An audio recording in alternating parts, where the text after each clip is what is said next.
با انجام 3 عمل به خانه های خود آرامش را بیاوریم. اصلاح خانه های ما با انجام 3 کار است. هر کی 3 کار را در خانه دارد، خانه آرام، خانه با محبت، خانه با برکت، خانه ای که هم در رزقشان برکت است، هم در عمرشان برکت است، هم مفید جامعه هستند.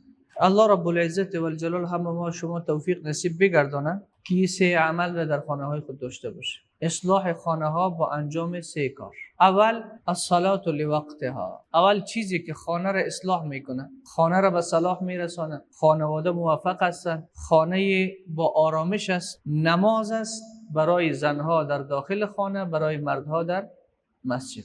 کدام خانه ای که زنها در وقت نماز میخوانند در او خانه، همه زنهایی که در او خانه هستند بالغ هستند، نماز به وقت میخوانند و مردها هم نماز در جماعت میخوانند. این خانه ای هست که مشکلش بسیار کم است. این خانه با آرامش است، خانه ای است که با محبت و صفا و صمیمیت زندگی میکنند، چون کلید دارند، دستبند دارند، متکا دارند. یکی از اسباب رزق را من قبلا صحبت کرده بودم، 6 چیز از اسباب رزق قرآن او را معرفی میکنه.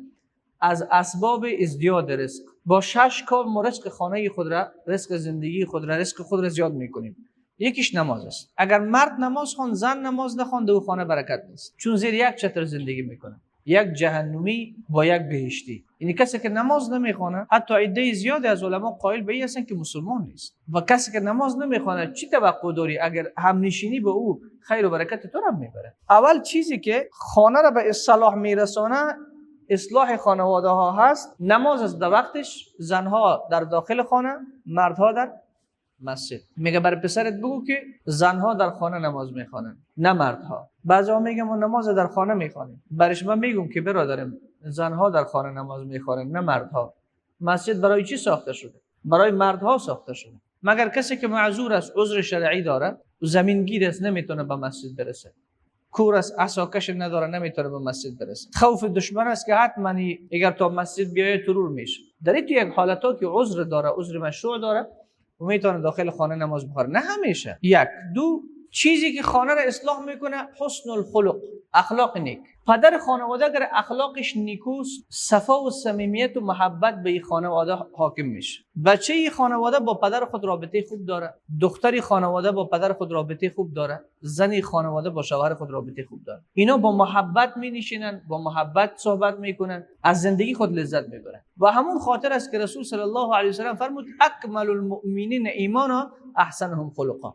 کامل ترین مؤمنان از روی ایمان همون مؤمن کامل الایمان هست که اخلاقش نیکوست. و ثقیل ترین چیزی که در ترازوی اعمال روز قیامت گذاشته میشه که ترازوی اعمال حسنات ما را سنگین میکنه، همین اخلاق نیکوست. اثقل شیء فی المیزان الخلق الحسن. دوم چیزی که صلاح خانه است و مرد از زندگی خود لذت میبره، زن از زندگی خود لذت میبره و شکرگزار زندگیش میباشه. خیلی پسرا هستن چه میگن ای کاش که خداوند ما را در این خانواده تولد نمیکرد، ای کاش فلانی پدرم نمیشد، فلانی مادرم نمیشد. یعنی از زندگی خود سیر هستن. چرا در خانه اخلاق اسلامی نیست، رفتار نیکو نیست، فقط نیش زدن است. هم پدر زبانش نیش داره، هم مادر زبانش نیش داره، هم برادر زبانش نیش داره، هم خواهر زبانش نیش داره. در این خانه یکی دیگه رو نیش میزنن. خب از این خانواده آرامش اینجا نیست دیگه. ما برای این نیامدیم که نیش بزنیم، ما برای آمدیم که محبت بکنیم، به دیگران محبت را هدیه بدیم. تبسم که فی وجه اخیک صدقه. پیامبر صلی الله علیه و سلم میگه حتی تبسمی که برای برادر مسلمانت میکنی همین صدقه محسوب میشه. پس دوم چیزی که یک مسلمان باید داشته باشه، امروز بچه‌ها با مادرای خود چطور اخلاق داره، مادر با پسر خود چطور اخلاق داره، دختر با مادر چی اخلاق داره، پدر با پسر چی اخلاق داره. میگه اخلاق نیک روزی را جلب میکنه، برکت را جلب میکنه. کلی خانواده با اخلاق نیک با یکی دیگر خود محبت می‌ورزن. 5-6 نفر با یک فکر میتونن یک کار درست برای خودشان راه اندازی کنن. مشوره خوب به یکی دیگه خود بدن، چون یکی دیگه خود را دوست دارن، از دل دوست دارن. متاسفانه که امروز چیزی ما کم داریم در میان جامعه اسلامی، اخلاق نیکوست. اینقدر کم است آدم در شهر و بازار که برای بازجو میفهمه که این اخلاق نیکو گم شده ماسب است. چیزی که ما در بین نداریم در بین جامعه اخلاق نیکوست. دو تا برادر در داخل خانه یکی دیگه خود بزن، با یکی دیگه خود دشمن است. دو تا خواهر با هم دشمنن، شوهر و زن با هم دشمن هستن. او هم زبانش نیش داره، یا هم زبانش نیش داره. اخلاق وجود نداره، اخلاق اسلامی نمیبینی. یعنی از اخلاق نیک آدم چی بدی دیده که آدم بد زبان شود؟ از اخلاق نیک آدم چی بدی دیده که بد اخلاق شود؟ خب این چند شد؟ سه تا چیزی که اصلاح خانه به بستگی داره.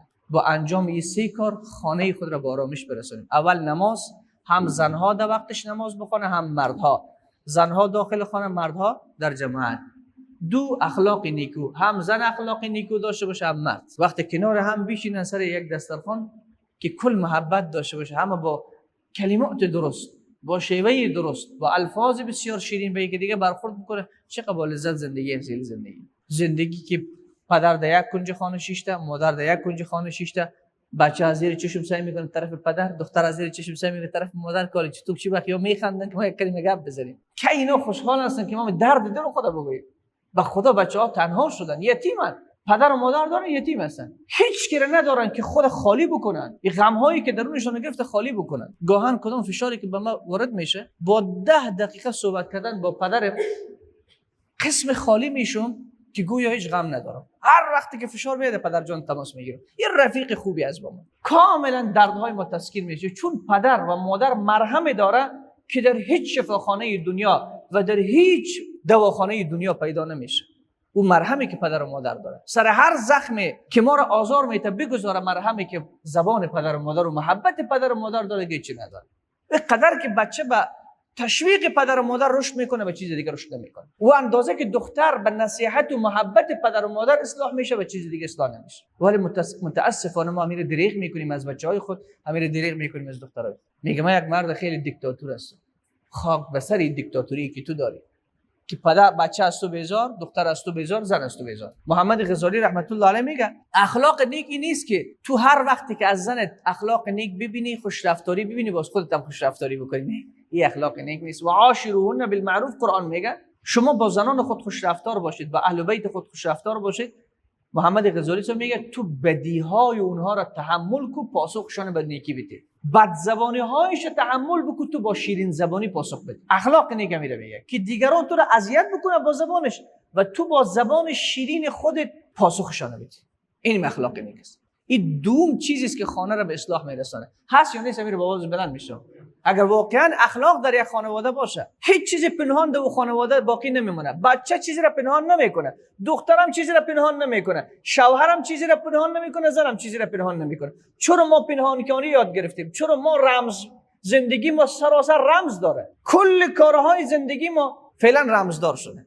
پدر از پسر، پسر از پدر، دختر از مادر، مادر از دختر، شوهر از زن، زن از شوهر فوت میکنن. تمام عملکرد روزمره خودشونه. چرا در خانه اخلاق نیست؟ به اندکترین کلام منفجر میشه، انفجار میکنیم.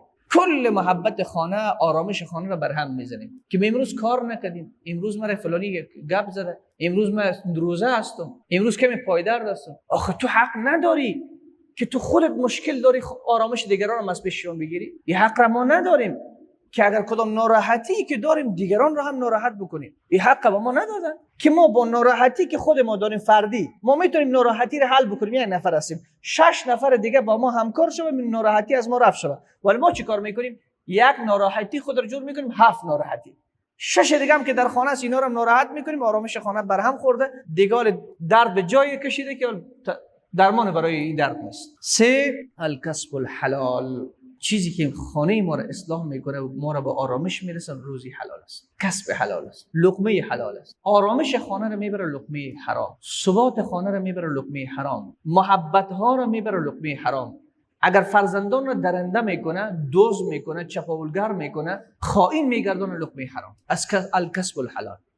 3 چیزی که خانه ما را اصلاح میکنه و ما را با آرامش میرسونه، لقمه حلال است. اگرچه در خانه تو نان خشک داری ولی حلال است، به برکت است، به قوت است. این از این نان خشک چنان فرزندان قوی در جامعه تقدیم میشوند که چراغ برای یک کشور نه برای دنیا میشوند. خیلی بزرگانی که امروز ما حرف میزنیم از اونها، خیلی اشخاصی که امروز در رأس انسانیت قرار دارن، خیلی اشخاصی که معلم هستن برای دنیا، پدر و مادرشان فقیر بوده، نان خشک هم نداشتن، نان جو میخوردن، ولی از این نان حلال و لقمه حلال چنان فرزندان قوی در جامعه تقدیم کردن که امروز افتخار ما در دنیا همون هاست که ما مسلمان ها فلانی ها داریم. به گفته ابو هریره رضی الله تعالی عنه و به گفته عایشه مادر ما رضی الله تعالی عنها، رسول صلی الله علیه و سلم 3 روز پشت هم از نان گندم شکمش سیر نشده، ولی چی شاگردان تربیت کرد.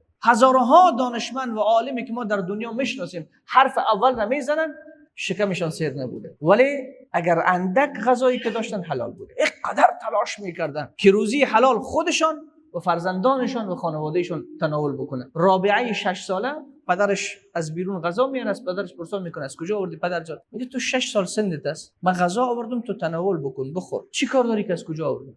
میگه پدر جان تا زمانی که نگویی از کجا آوردی لب به طعام نمیزنم، اگرچه از گرسنگی بمیرم. زنانی که در سلف بود، شیر زنانی که اونها شیر مردان به دنیا آوردن، قهرمانان تولد کردن، میگه وقت شوهرشون میرفت از خانه بیرون دامن شوهر خودشون میگرفت، میگفت عذر میکنیم پیشت، عذر میکنیم پیشت، ما تحمل گرسنگی داریم ولی تحمل آتش جهنم نداریم. دامن شوهرانشون میگرفت میگفت ما تحمل گرسنگی داریم، خیر است اگر آخر روز دست خالی برگشتی. شاید امروز مردا بگوید که عزیزان ما کجا پیدا بکنیم. اگر خودت اصلاح شدی خانواده اصلاح میشه، اگر خودت با تقوا شدی خانواده با تقوا میشه. میگه زن به دین شوهر خودش است. شوهر که متقی شد پرهیزگار شد، زن متقی و پرهیزگار میشه. شوهر که تهجد خوان شد، زن تهجد خوان میشه. شوهر که مسیر درست برای خود انتخاب کرد، پسر دختر خود به خود به مسیر پدر روان میشه. دامن شوهر خود را میگرفتن، میگفتن ما تحمل گرسنگی داریم،